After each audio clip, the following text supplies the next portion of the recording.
Marvels of Stone, Architectural Grandeur in Central and Western India.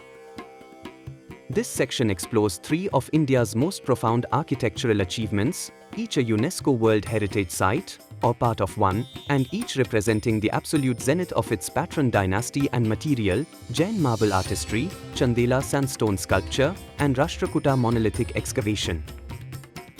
Other Dilwara temples, Mount Abu, Rajasthan. Theological and cultural significance. The Dilwara temples, located near Mount Abu in the Aravalli Hills, are a complex of 5 major temples that represent one of the most sacred pilgrimage sites for the Vatambara Jain community. The 5 temples are dedicated to different Jain Tirthankars, the Vimalvashi to Adinatha, Lunavashi to Neminatha, Pittalhar to Adinatha, Parshvanatha to Parshvanatha, and Mahavir Swami to Mahavir. These temples were constructed between the 11th and 13th centuries under the patronage of the Chalukya, Solanki dynasty.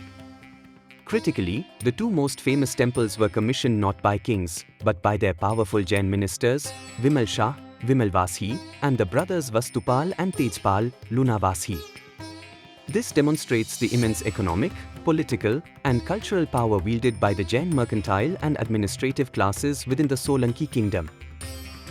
Architectural analysis and key features. The Dilwara temples are the supreme example of Humayun Gurjara architecture. They are world-renowned for their spectacular use of very pure white marble. The temple's fame rests on their exquisite and intricate marble carvings, which are widely considered to be unsurpassed in the world. Every possible surface, ceilings, doorways, pillars, and panels is covered in minutely carved details, including geometric patterns, floral motifs, and scenes from Jain mythology. The craftsmanship pushes the marble beyond its physical limitations, making the heavy stone appear weightless, ethereal, and almost translucent. This transformation of material is a metaphor for the Jain spiritual quest, the liberation of the soul from the gross, material body. This opulent interior stands in stark contrast to the temple's modest exteriors. This is not a contradiction but a profound theological statement, embodying a Jain paradox. The plain exterior represents the renunciation of the material world, while the divinely intricate interior represents the complex and perfected inner cosmos of the liberated soul. A popular legend, reflecting the dedication to this fine work, states that the artisans were paid in gold equivalent to the weight of the marble dust they carved away. B. Khajuraho Group of Monuments, Khajuraho, Madhya Pradesh. Theological and cultural significance. The Khajuraho Group of Monuments, a UNESCO World Heritage Site inscribed in 1986, is a testament to the cultural apex of the Chandela dynasty, which ruled between 950 and 1050 CE. The complex is unique for its harmonious collocation of temples from 2 different religions, Hinduism, dedicated to Shiva and Vishnu, and Digambara Jainism. The simultaneous construction of these temples by the same royal patrons demonstrates a remarkable tradition of acceptance and respect for diverse religious views. Of the original 85 temples, approximately 22 survive. The most famous are the Kandariya Mahadev Temple, the largest, dedicated to Shiva, and the Lakshman Temple, dedicated to Vishnu.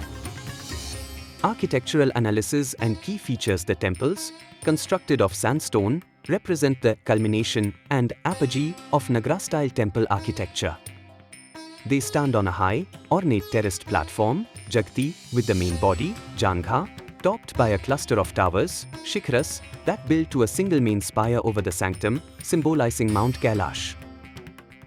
Khajuraho's unique artistic creation is its perfect balance between architecture and sculpture. Here, sculpture is not merely applied to the architecture, it is the architecture. The temples are richly carved, internally and externally, with a profusion of high-quality sculptures. The Kandariya Mahadev alone features 872 figures. These carvings are famous for their depiction of deities, celestial maidens, Sarasundaris, and lovers, Mithuna. The frequently sensual and, in some instances, sexually explicit sculptures are not pornography but complex theological symbols. They have various interpretations as auspicious symbols of fertility and happiness, as educational tools to teach brahmacharyas, bachelors, about the householder role, or as tantric metaphors for the non-dual, sacred union of the individual soul with the divine. See Kailas Temple, Cave 16, Ellora Caves, Maharashtra. Theological and cultural significance. The Kailas Temple, designated as Cave 16 within the Ellora Caves UNESCO World Heritage Site, is one of the most extraordinary architectural marvels on earth. Dedicated to Lord Shiva, the entire temple is a colossal sculpture meticulously designed to be a replica of Mount Kailash, his sacred celestial abode. The temple was commissioned by the Rashtrakuta dynasty, specifically King Krishna I, in the 8th century, c. 756 to 773 CE. It is the awe-inspiring centerpiece of the Ellora complex, which contains 34 major rock-cut Buddhist, Hindu, and Jain caves, illustrating the spirit of tolerance and religious coexistence in ancient India. Architectural analysis and key features. The Kailas Temple is globally unique. It is not a building but an excavation. It holds the distinction of being the world's largest single monolithic structure, carved in situ from a single, massive basalt cliff. Unlike all structural temples, it was created using a top-down excavation method. Artisans started at the top of the cliff and carved downwards, liberating the multi-story temple, its mandapas, shikhra, Nandi shrine, and surrounding cloisters from the parent rock. This method is an act of architectural subtraction, not construction, and continues to baffle researchers. It required superhuman precision, as the entire plan had to be finalized before the first cut. An estimated 400,000 tons of rock were removed to reveal the temple. The method of its creation is a perfect metaphor for its purpose. The temple was not built on the mountain, it was liberated from within it, mirroring the Shaiva philosophical concept that the divine, Mount Kailash, is an eternal reality that is revealed or uncovered by human devotion, not created by it.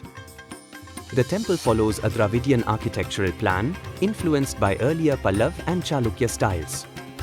It is adorned with massive, detailed sculptures, including life-sized elephants at the base that create the illusion of supporting the entire structure, and extensive relief panels depicting scenes from the Ramayana and Mahabharata.